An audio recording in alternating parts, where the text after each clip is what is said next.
Welcome, everyone, to the NoDQ.com live recap of Friday Night SmackDown for May 2nd, 2025. Now, in addition to my thoughts on SmackDown, I will also be discussing the talent releases / departures that were revealed on Friday night. It's that time of year. It happens. It's unfortunate. I will discuss that after the SmackDown recap at the end of this live stream. Stay tuned for that. Let's start with SmackDown. Get that out of the way first. We have Backlash coming up in just over a week. Now, backstage, we had Damian Priest running into Jacob Fatu and Solo Sikoa. LA Knight walked past them, went to the ring. He talked about what happened last week, the number one contenders match. He brought up how Solo Sikoa and Drew McIntyre interfered in his match. He wasn't happy about that. Actually, Damian Priest interfered. It was LA Knight versus Drew McIntyre. Damian Priest had interfered after Solo Sikoa got involved. Then Damian Priest came to the ring, made it clear that he was just trying to take out McIntyre, and LA Knight said it was the wrong time.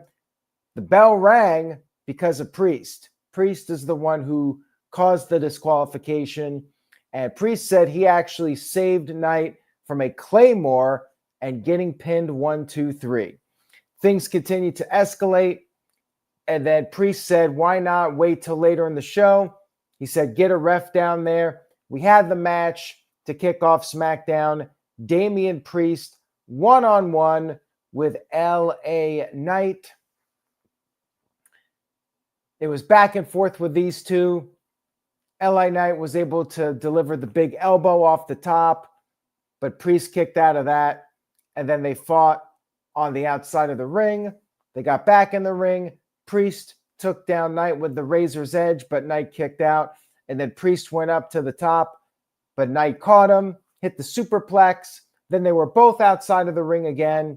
Priest ended up giving Knight a flatliner on the apron. And then at this point, we had interference from Solo Sikoa once again. Yet another DQ. And then he tried to give Knight the Samoan spike, but Priest stopped him.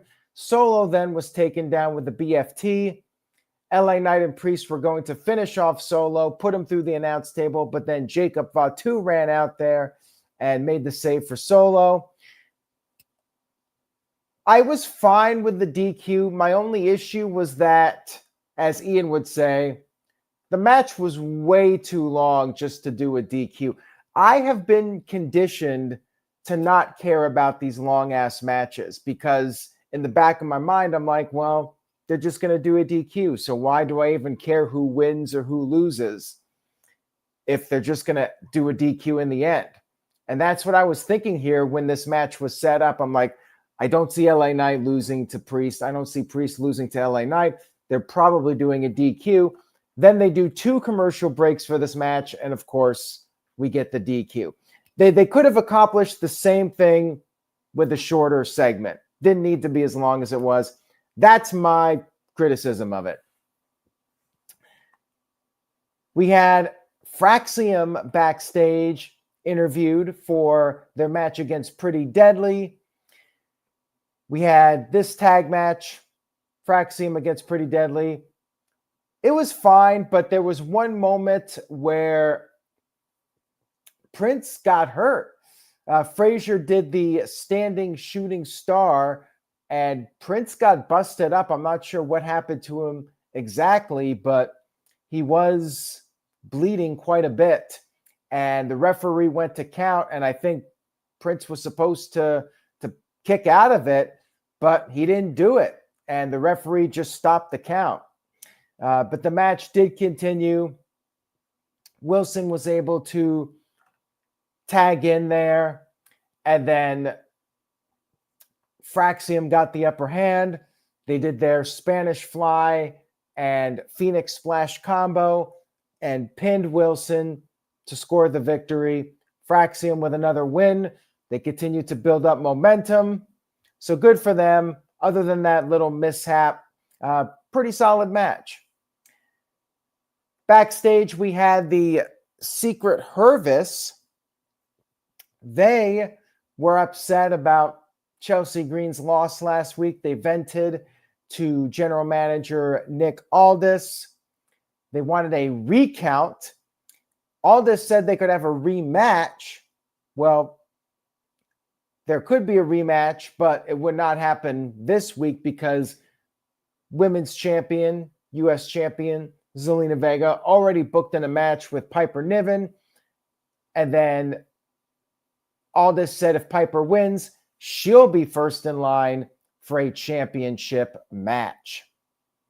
I don't think that there were any rumors of Chelsea being off TV. I think people just saw that post where she said that her farewell address, and people thought that maybe meant she was leaving or something. I thought of it as just an angle, like farewell address, the whole Secret Hervis, the political gimmick she has, the politician gimmick. Shout out to Caleb Jacobs.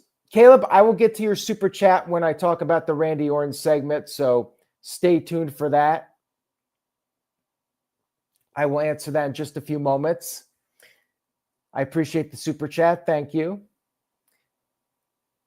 We had another segment here with Randy Orton, a video package, him versus John Cena from the TLC 2013 event. Nia Jax then came to the ring for a promo. She said she was at home the past month or so, getting refocused, ready to take back her championship. Then Tiffany Stratton, the women's champion, interrupted, said she's not the same Tiffany that Nia bullied before. And she said she was willing to fight Nia anywhere, any place, anytime. Then Naomi interrupted, said she's not the same Naomi. Then Jade Cargill ran down. We had a four-way brawl, and you know how it goes. And hell, Nick Aldis even made the Teddy Long reference with the playa. He came out there, said we were going to get a tag team match, playa, for later on in the show. And as a matter of fact, it was set up for the main event. And yes, Naomi yelled at some fan wearing like this yellow Seth Rollins attire. They were in Des Moines, Iowa this week. And yeah, she yelled at the fan. She should have kept going on him. That was funny. But yeah, your standard promo, everybody comes out there. Then we get a tag match. Everybody's conveniently in their ring gear, blah, blah, blah. We then had Carmelo and The Miz talking backstage, and Miz was talking about how Aleister Black was only there for 5 years and Miz was there 20 plus years. Kind of an odd thing to say considering the news of all these wrestlers being released. Also, why does WWE cut all these people on Fridays? Like, wouldn't you do it on a Wednesday? Cut them on Wednesday. So when Dynamite's on, people are just talking about the WWE releases and they're distracted and they're not paying attention to Dynamite. I don't understand why you would have these releases take place on a Friday when you have a live television show. Just doesn't make sense to me. But anyways, because that's all people are thinking about. They're thinking about the releases and the cuts instead of the actual SmackDown show. We had The Miz one-on-one with Alistair Black, and it was a pretty solid match. Standard. This was, Alistair's first match on SmackDown. I think they said 4.5 years because he was injured, and then he came back to TV and then was quickly cut. It was a good match. We had some interference from Mello doing the distraction, getting on the apron. Miz was able to avoid the black mass pretty early on and did get in some offense. But then Black was able to counter out of the skull-crushing finale with the cartwheel. He caught Miz with a kick, Carmelo got on the apron, and then Miz rolled up Aleister Black, but Aleister Black did kick out and then immediately caught Miz with the Black Mass kick, got the 1-2-3 victory. And then after the match was over, we had the little stare down. Looks like we'll be getting Aleister Black versus Carmelo. Is Carmelo going to feud with every guy that leaves AEW and comes back to WWE? I'm just wondering. Similar to the Miz always having to feud with every new guy that comes up and put them over. And yes, Melo called his Andre the Giant medal the Dre, which I very much appreciated. We had Nick Aldis backstage talking to Solo Sikoa and Jacob Fatu about all the DQs these last several weeks and said that there is going to be a triple threat match. Jacob Fatu defending his U.S. title against LA Knight and Damian Priest at Backlash. Solo pointed out that McIntyre won last week and technically he should be getting the opportunity. And Nick Aldis said Solo was right. No more three-way. Instead, it's going to be a four-way. And Jacob Fatu was unfazed by this. He said he's going to dog walk their ass at Backlash. So we got a four-way. Too early for Jacob Fatu to be losing, I'm thinking. I agree with Ian in the chat. We'll probably see, well, LA Knight seems like the likely candidate to take the fall in this one. Could be Priest, but my guess is it'll be LA Knight. We had Randy Orton come into the ring for a promo, and I thought this was probably the highlight of the show. Randy Orton came out there, cut a really good promo. He said that he could see John Cena all along. It took the fans 20 years to see the real Cena. They were chanting Cena sucks. Backlash is in just over a week, next Saturday, a week from Saturday. He called Cena an entitled brat and said that Cena was just the shiny toy that was used by the ultimate puppet master. Now, Caleb sent in the super chat earlier. Thank you, Caleb, for the super chat. He says, was that a Triple H reference by Randy Orton? John Cena is the latest toy by the ultimate puppet master, and then winked at the camera.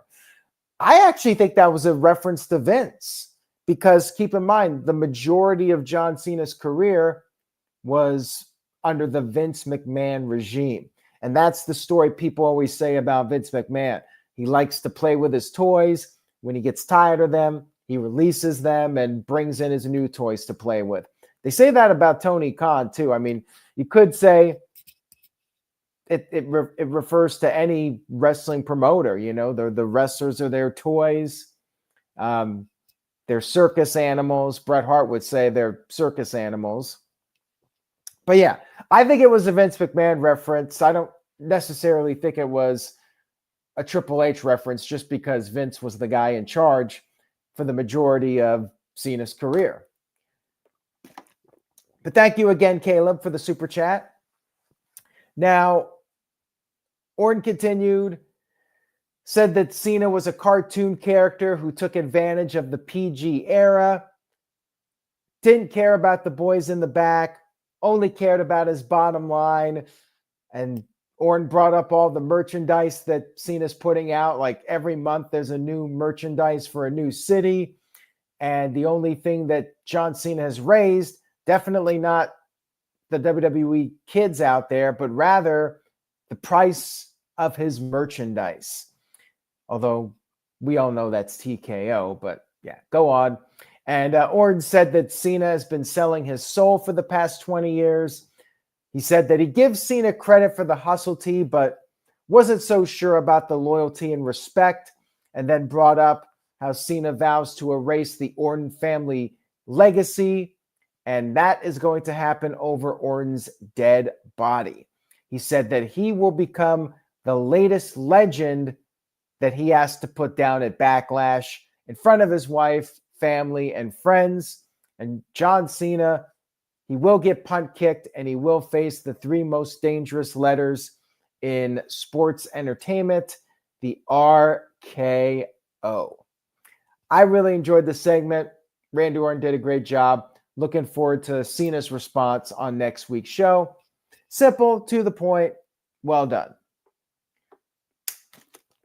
Backstage, Nia Jax and Naomi were talking, and Naomi told Nia to stay out of her way. Or actually, Nia told Naomi to stay out of her way, and Naomi said, sure. So this was one of those can they coexist matches. Then backstage, R-Truth said to Randy Orton that Orton had no chance at Backlash. And then Jimmy Uso tried to talk some sense into R-Truth, but R-Truth is still a John Cena loyalist. And I keep saying this, they really need to have John Cena beat up R-Truth. That would generate some real heat for John Cena. So I'd like to see that happen. Maybe next week on SmackDown. I mean, that would be a great time to do it. Next week, Cena's out there. R-Truth interrupts, puts over Cena, and then Cena betrays him and beats the holy hell out of him. That's what they need to do on next week's SmackDown. Then Randy Orton can run out there. John Cena escapes. Bam. There's your go-home segment. That's what I think they should do next week on SmackDown. Will they do it? Come on, Triple H. It's so easy. Great heat there. That would be a fun segment.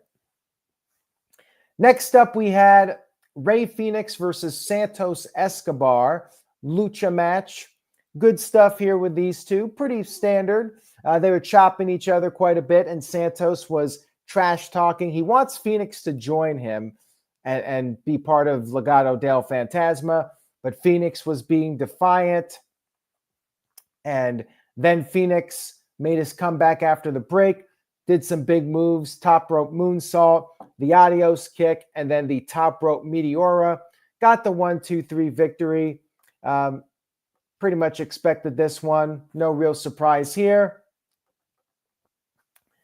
And then backstage, Santos was yelling at Humberto and Angel Garza. And then Andrade came in and was once again trying to stir the pot and create some tensions between the members of Legado del Fantasma, saying that Santos doesn't have respect or honor. So this could be leading to some sort of a big tag match, maybe at the Worlds Collide pay-per-view coming up. We'll see what they do. Definitely feels like they're building up to something. Caleb Jacobs sent in another $2 super chat. Thank you for that, Caleb. I appreciate it. Caleb says, what about John Cena beating up R-Truth and Randy Orton saves? Yes, I did mention that. I think that's what they need to do on next week's SmackDown. Orton doesn't need to get his hands on Cena. He just runs out there. Cena takes off. And maybe they take Randy Orton out, or take R-Truth out, I should say, like in an ambulance or something like that. Like Cena should really beat R-Truth within an inch of his life. Really leave him laying and make an example. That's what I want to see for next week's show, by the way. Did I say World's End or did I say Worlds Collide? I'm not even sure what the hell I'm talking about. I think Worlds Collide is the name of the show. World's End is the AEW pay-per-view. We had a TLC video package showcasing the Street Profits retaining their titles, and that was really all we saw from these guys on this show. We had Tiffany Stratton and Jade Cargill also talking, and Jade revealed that she is facing Nia Jax in a #1 contenders match on next week's show. We had our main event, which, since they announced the #1 contenders match, I'm like, well, that match is important, but why are we watching this match? It's basically just time filler, one of those can they coexist matches. I didn't care too much about it. Nia Jax tagged herself in blindly, attacked Jade. Jade tried to fight back and do the body slam. That did not work out. And then Tiffany got the hot tag.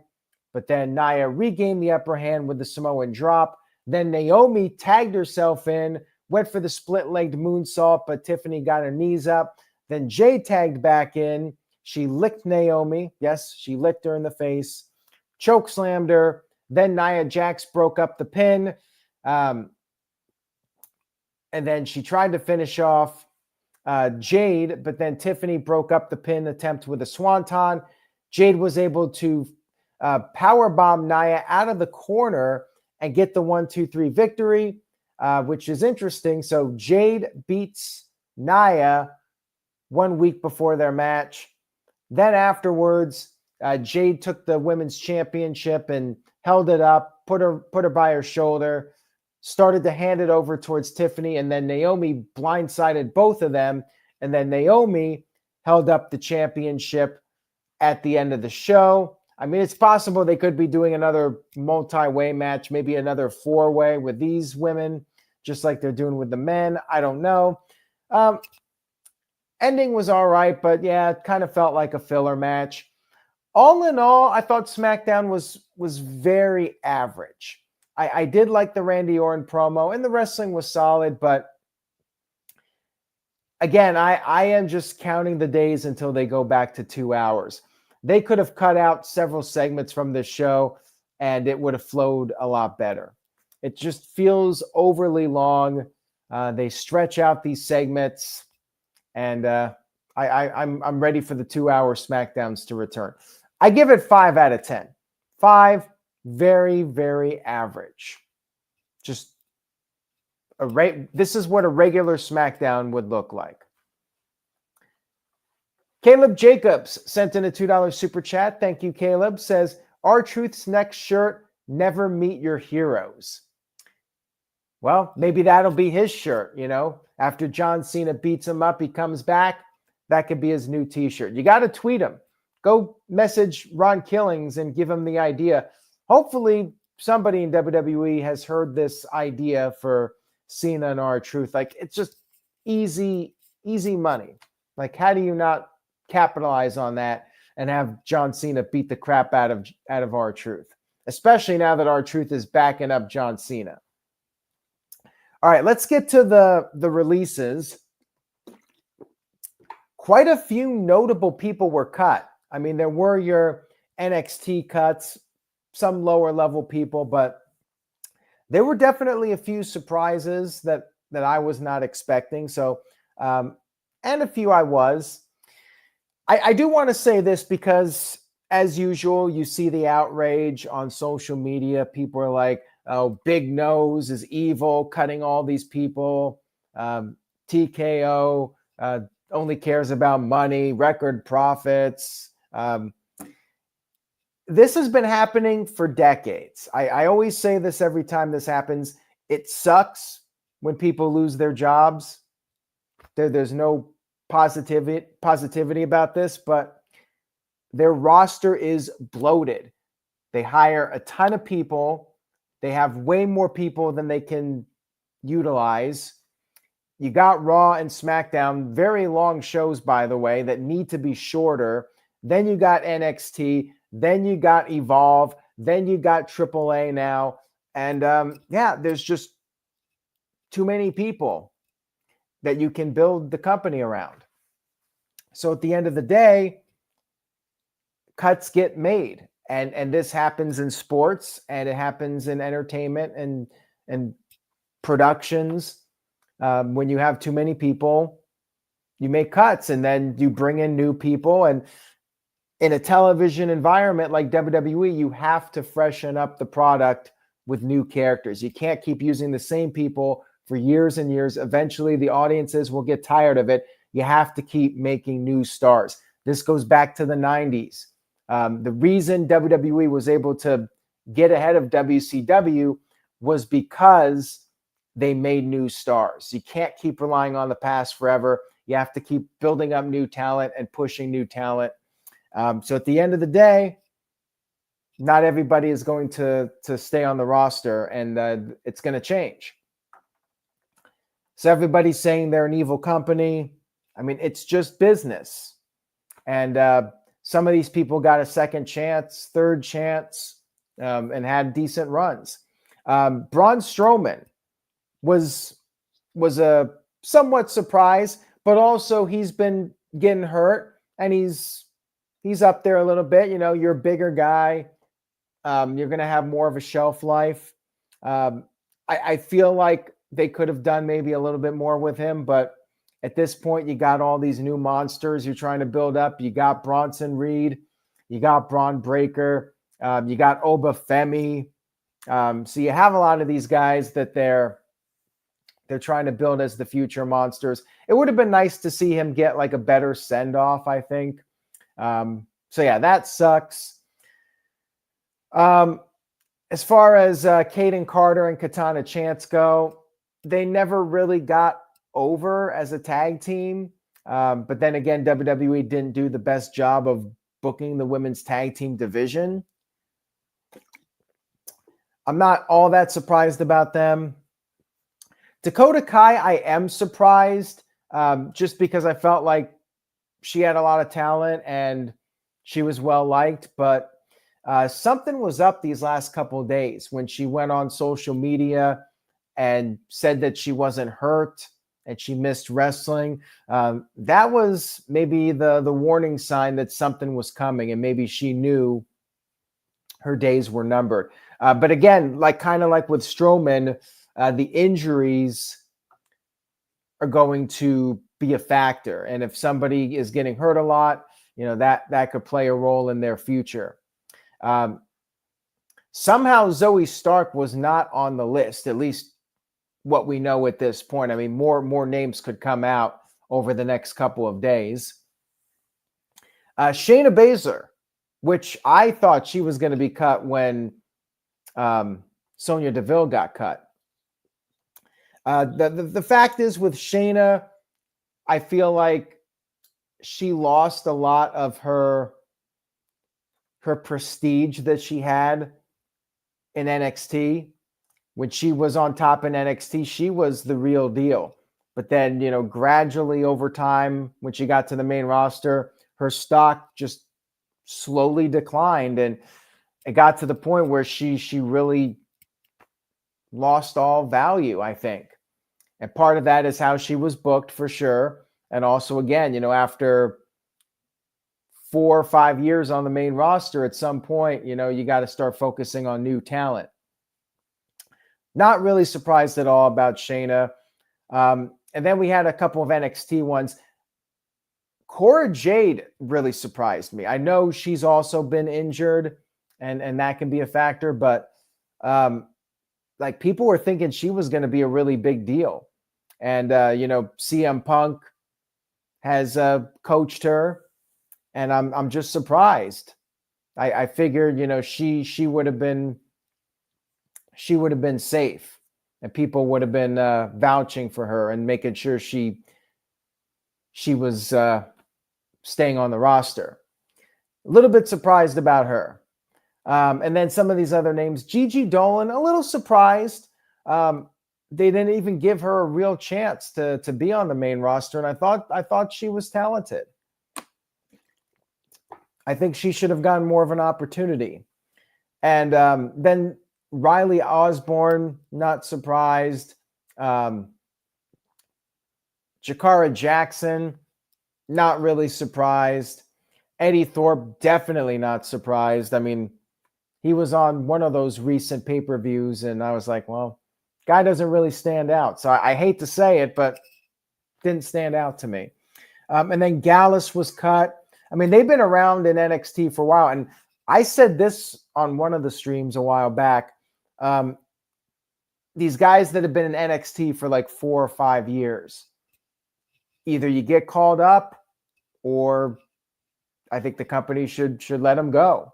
And with Gallus, I mean, they could have called these guys up and never did. So, they just can't be in NXT forever, especially when you keep bringing in new people. So either call them up or let them go, and WWE let them go. So not surprised with those guys either.